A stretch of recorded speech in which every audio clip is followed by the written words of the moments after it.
불교에 대한 신앙심이 높아서 그런 거를 만들어서라도 부처님 말씀으로 이겨내겠다 이런 모르겠는데 이거 억지로 시키는 거 누가요? 최신무신을 시키는 거. 그럼 역사는 외우려 들기보다 그 시대 사람들의 마음으로 한번 생각해 보라는 거.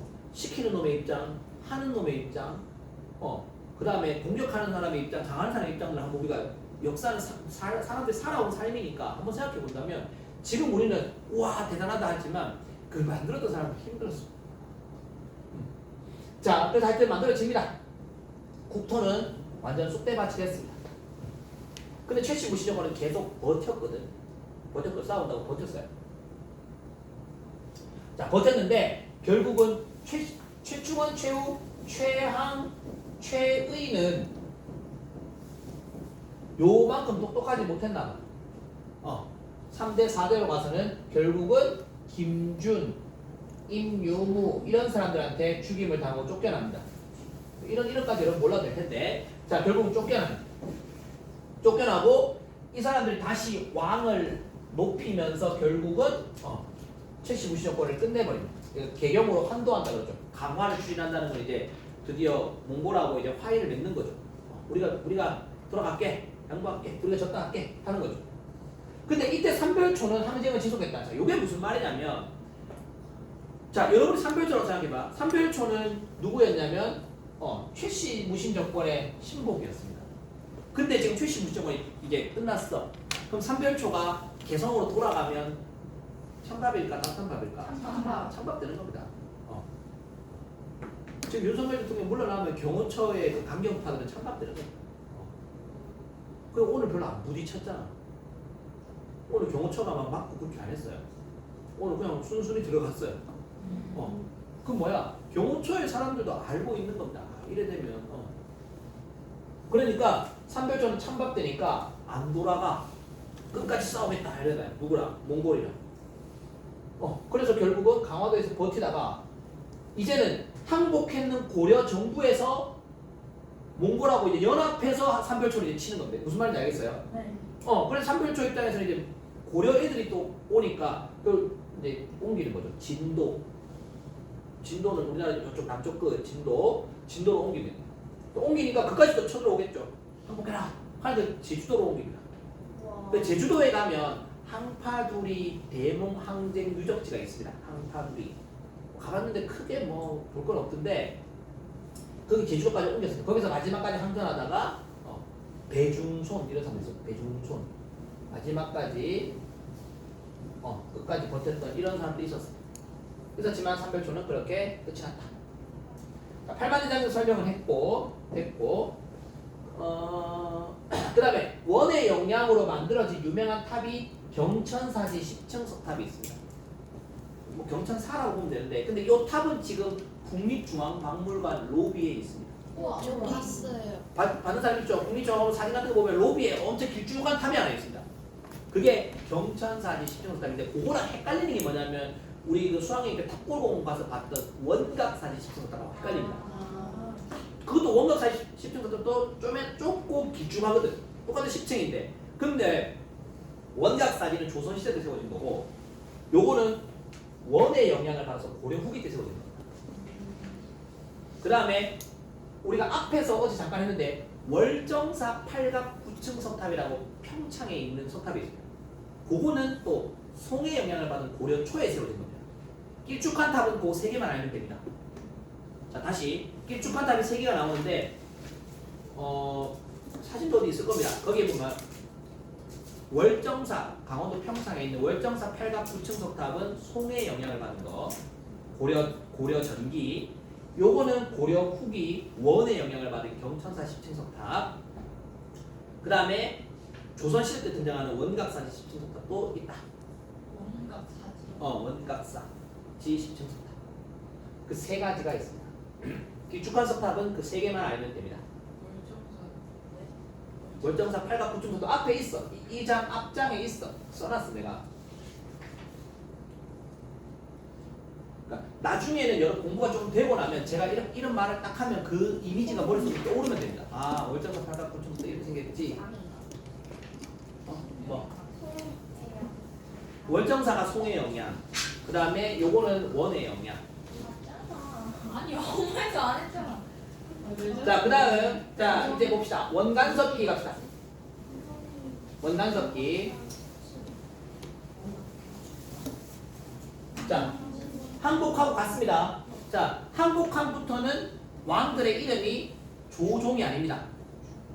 원래 앞에다 보면 조종이었잖아. 태조, 광종, 성종 이렇게 조종을 쓴다는 거는 황제를 쓰는 겁니다. 죽고 나서 붙여주는 이름이. 근데 여기서는 원에 충성한다는 이름부터 뭐야? 충을 쓰죠.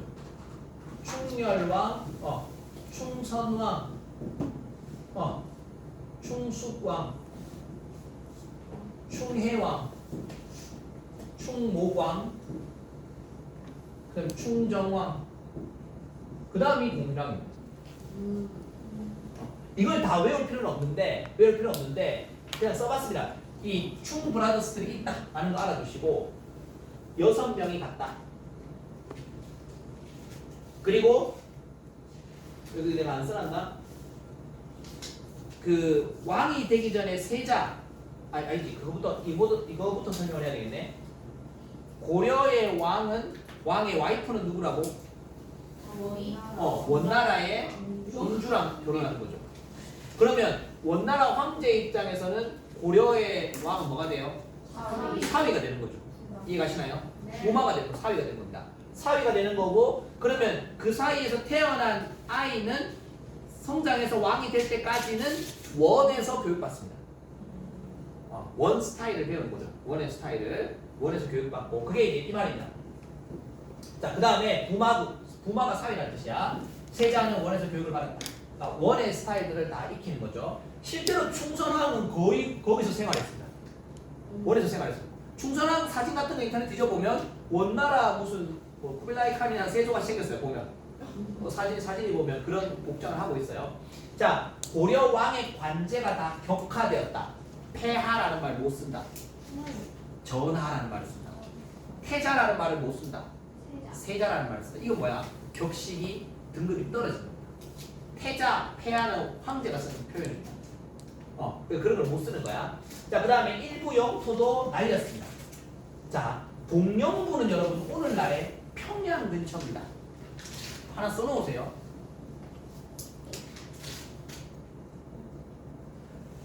쌍성총관부는 요쪽.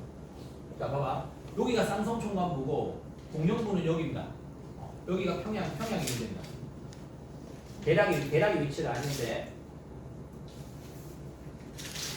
우리나라가 이렇게 압록강과 두만강으로 확정되는 거는 세종대왕 때입니다. 그 전에 고려 때는 나라가 이렇게 다 안 돼요. 자, 그 다음에 원이 유일하게 꺾지 못했던 나라.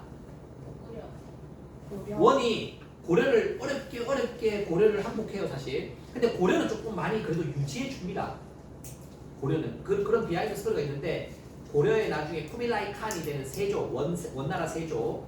이 세조가 그 이제 칸 회의가 있어요. 칸들 회의가 있는데 그 회의에서 자기가 이제 아직까지 황제가 되기 전에 그때 고려의 태자가 막 그 쿠빌라이 칸을 지지하고 이렇게 도와주려고 했던 그런 게 있기 때문에 쿠빌라이 칸이 나중에 고려는 특별히 조금 봐줍니다. 다른 나라를 정복해서 더 세게 뭐 이렇게 했다면 고려는 좀 봐줘요.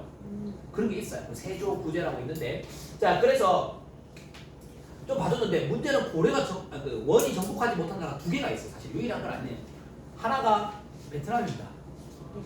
베트남 정복하지 못합니다. 원이 쫙 뻗어갔잖아. 뻗어갔는데 남쪽으로 내려왔을 거 아니야. 내려왔는데 베트남은 정복을 못해요. 베트남이 진짜 무서운 나라입니다. 베트남. 미국이 월남전에서 못 이겼죠. 맞나요? 미국 월남전 못 이겼습니다. 지금 베트남 사람들 오징어 게임 2 보이콧하고 있죠. 거기에 월남전 다녀왔다 뭐 이런 말이 있어. 그러니까 그 대사에 나는 그 영화 오징어 게임 2 안 봤는데 거기에 우리 아버지가 월남전 다녀오셨어. 월남전이 뭔지 아시나요? 60년대에 베트남전에 참전했던 월남 다녀왔어 하니까 그 친구가 거기서 만난 사람이 뭐라면 훌륭한 일 하셨네 이렇게 말해. 거기 다녀온 거를 훌륭한 일 하셨네 이렇게 말한 거야. 그게 베트남 사람들이 봤을 때는 뭐야?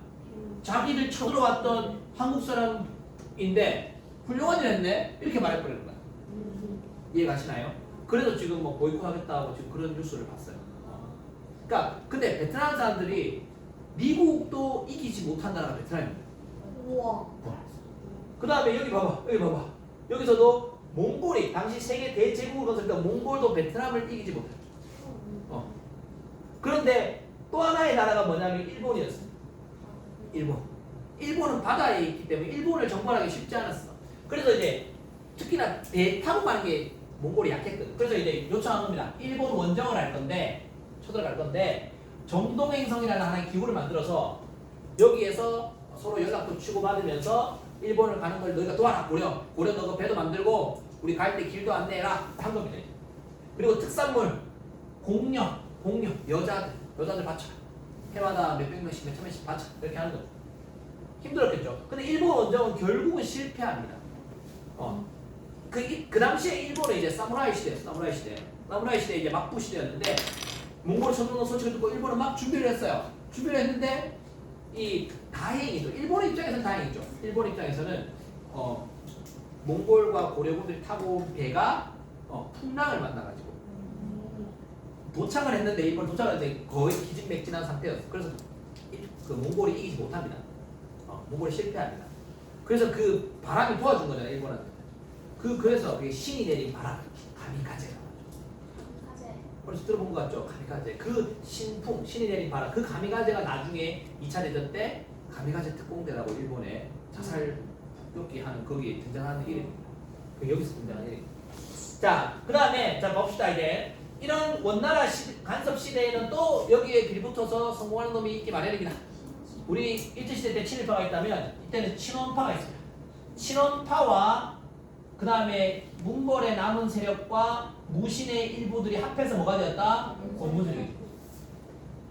막강한 대농장 소유하고 막대한 자금과 권력을 가지고 있으면서 세금을 안 내고 노비는 많이 축냈던 그 드라마 정도전에 보면 이인임 같은 사람이 있어요. 우리에게 적과 도구라고 말했던 그 아저씨가 고무세력의 대표자입니다. 자, 그런 과정에서 드디어 계속 흘러옵니다. 자, 흘러오는데 드디어 공민왕의 부인도 원의 공주, 노국대장 공주. 근데 특이하게도 노국대장 공주는 공민왕과 사이가 좋았던 것 같아. 사이가 안 좋았던 왕들이 많거든요.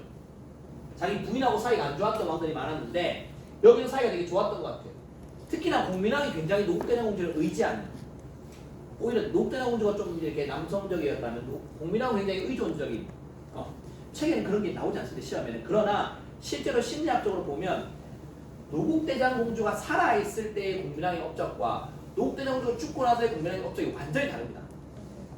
그거는 노국대장 공주의 역할이 굉장히 컸다고 볼 수 있습니다. 자, 반원 자주정책 이걸 펼치는 거야. 노국대장은 거기에 대해서 불만 없어.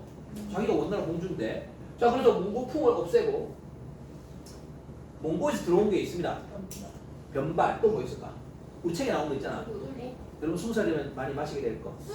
소주 이런 거. 혹시 지금 마시고 있진 않죠? 소주 이런 거. 오늘 옷도 약간 스트레스. 미국 오늘 한 잔 마셔야겠다. 녹화되고 있으면서. 허지아였습니다. 허지아. 자, 그 다음에 친원파들을 이제 제거하기 시작하는데, 자, 쌍성총관부도 탈환하고, 정동행성도 이제 없애기 시작합니다. 거의 이 동그라미는 거의 회복했다는 거야. 다시 이제 갖고 왔다는 거야. 그 다음에 이제 여기서부터 좀 이제 애매해집니다. 신돈을 들면 신돈 새로운 돈. 자, 신돈은 승려입니다. 신돈은 승려인데 왜 우리나라는 지금도 보면 뭐 법사 도사들이 날뛰고 있는 것처럼 옛날부터 이렇게 종교인들이 중간에 많이 들어와서 이렇게 하는 게 많은 것 같아요. 묘청도 승려였잖아. 신돈도 스님인데 궁예도 미륵불이라고 자처했잖아. 그러니까 우리 종교와 관련이 되게 많아. 보면 자, 그래서 신돈이 등용되었습니다. 자, 신돈이 등용돼서 만들었던 게 전민변정도감. 자, 뜻을 해석해 봅시다. 전민. 전은 밭, 땅. 민은 백성. 변정. 변화시켜 바르게 한다. 뭐를? 잘못됐던 거. 억울하게 땅을 빼앗기거나 억울하게 신분이 노비로 깎이거나 이런 사람들을 바르게 하는 도감, 임시 관청 이런 걸 만드는 거죠. 그 개혁을 추진합니다. 당연히 백성들은 좋아했겠지만 누가 싫어했을까?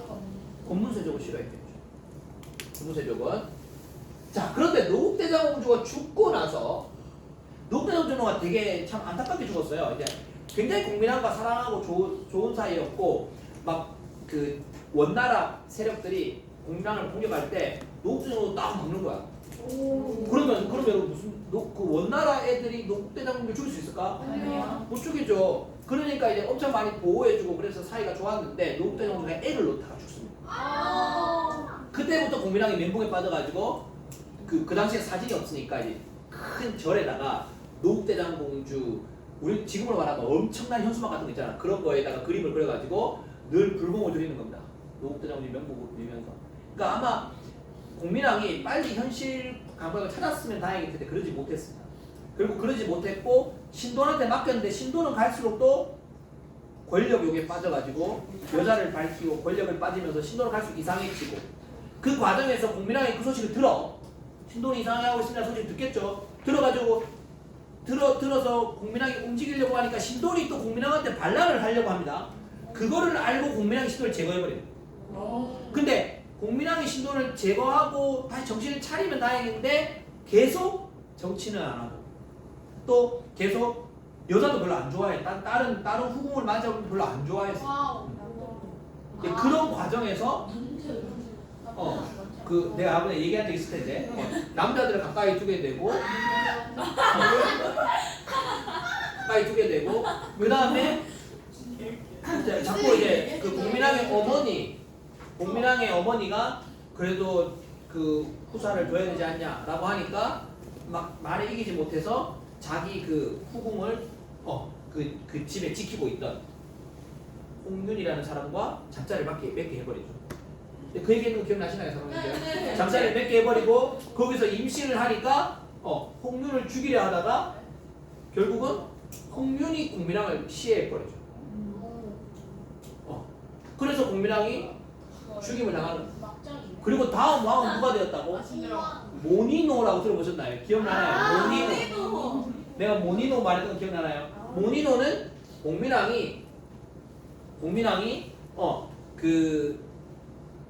다른 그 신돈의 집에 있던 여종에게서 낳은 신돈이란다. 그 신돈의 여종에게서 낳은 아들이 공민왕이 하나 있었는데 워낙 여종이었고 이제 천한 출신이었기 때문에 그 왕을 이제 할 그게 없었는데 결국 핏줄이 한 명밖에 없기 때문에 그래서 결국은 모니노가 왕이 됐죠. 그 모니노가 우왕입니다. 우왕. 그런데 신하들 입장에서는 그 여자 밝히는 신돈이